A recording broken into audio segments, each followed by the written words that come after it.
Hey guys, this is Blaziken Blitz here, and welcome back to the IBF El Paso Entes Week 7 against the Adelaide Absols. Today, and this week, the Adelaide Absols are, they were 5-1 going into this. They just lost their first match last week, and, no, 6-1. Wait. No, 5-1. 5-1. I got it. They were 5-1, and so they lost their first matchup this week, and this was planned out to be like the huge clash of the Titans because at this point I was 6-0, and he was supposed to win the matchup, and he didn't. And so it's 5-1 versus 6-0, which is still the top two in the league, so it's still kind of a clash of Titans, but anyway, this week I brought what I believe to be an offensive Starmie with Recover. This match was a little bit ago, so I believe that was an offensive Starmie with Recover. It had Ice Beam, Hydro Pump, Recover, and some other coverage move. I don't remember what it was at the time. I brought a defensive Volcanion this week because it really helps in dealing with Omastar and dealing with Barbarical, both of which he has, and are very threatening sweepers, and it has a pretty good defensive typing for his team. This week I brought Heracross, but it wasn't Scarf Heracross, it was a Wall Breaker Heracross, because a lot of his team is actually pretty slow, and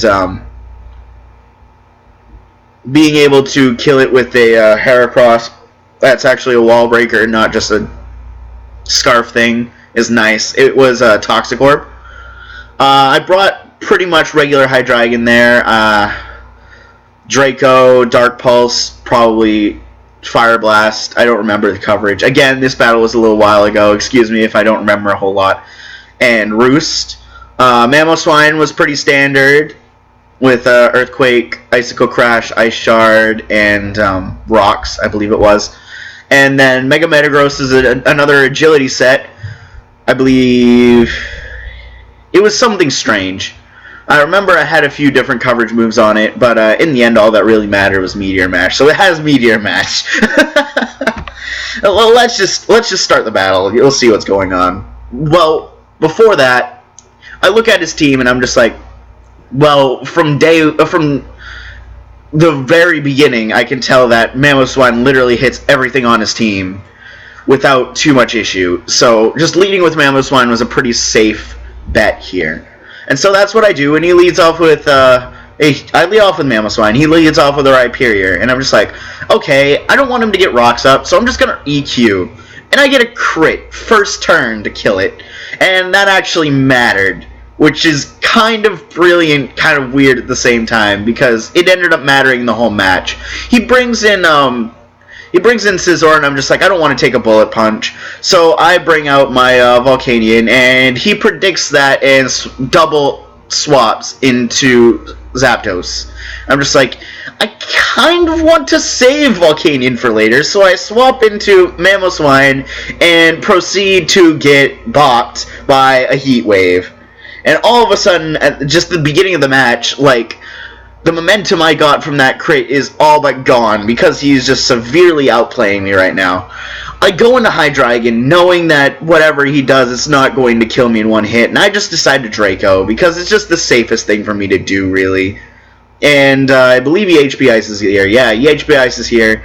And knowing that he probably wanted to save his Zapdos, I decided to Roost on the switch because I kind of want to keep this thing around and not have it die a whole bunch. And he brings in Umbreon, and I'm just like, perfect, that's exactly what I wanted you to do. And knowing that he couldn't really do anything to my Heracross, I bring it in, and he Toxics, which is like, yay, you gave me the whole point of my Toxic Orb one turn earlier. So at this point, anything is going to die to a close combat, so that's exactly what I click. If he brought in Reuniclus, I could just Mega Horn and proceed to not care. So he brings in a Scizor, it dies. Like, straight up, it just dies. At this point, he brings out his Omastar, and I'm just like, well, I kind of want to bring this thing down to its sash because otherwise I won't be able to deal with it properly. So I bring it down to its sash. I figure sacking off Heracross is probably the thing to do right now, as he shell smashes, as I figured he would. And I, for some reason, just decide, okay, I'm not going to sack Hercules off because it kills his entire team. Instead, I'm going to go into my shell smash check. I thought that he was going to either Scald or Ice Beam there, and he did neither. He just went for Earth Power and, like, completely mitigated my one shell smash check. So that was an issue. So I'm just like, okay, what can take any of his moves? Starmie can, surprisingly. It can take an Earth Power no matter what. And he forgot to put Speed EVs on this thing, but we did the calcs later, and he didn't really have that much special attack investment. He had like 48 special attack investments, so the most he could have done was like 70%. And that's kind of why the Rhyperior not getting off rocks thing actually matters, somewhat. Because if he got a high roll, I could have probably died from rocks and Life Orb. And right here, we just get into this kind of match of his Umbreon trying to wear down my Starmie, but at the same time, he kind of wants to try to bring in Zapdos on a Roost, and I don't want him to bring in Zapdos on a Roost. I just kind of want to weaken his Umbreon as much as possible.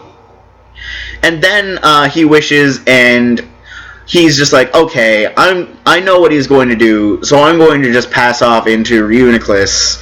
And the one time that he actually passes off into something at full health, I go for the Hydro and I miss.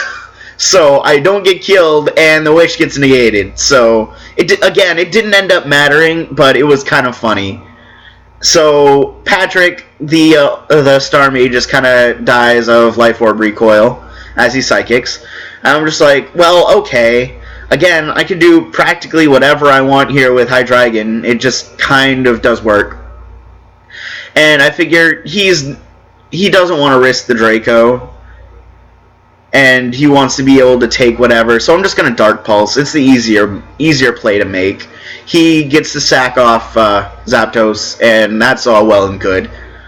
And from here, I can just kind of Draco, and whatever decides to come in just kind of dies. And so Umbreon just kind of decides to stay in, and it dies. And so Reuniclus is the only thing left. I'm at -2, and I'm just like, you know what? There's not really much it can do to kill Metagross in one hit anyway, or even 2 hits. So he goes for the Psychic, figuring that Heracross would come in. It didn't.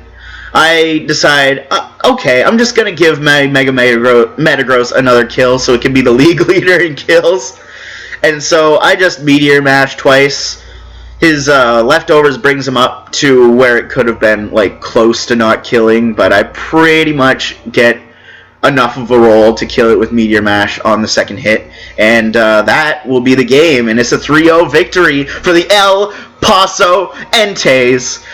After this game, we are 7-0 with one more match left, one more week until the playoffs. We've already got playoffs. We're undefeated up to this point. We're just going to have to see what the last match is going to do for us, guys. Are we going to go into the playoffs undefeated? What is our season going to look like? Find out next time on the IBF. Peace out, guys.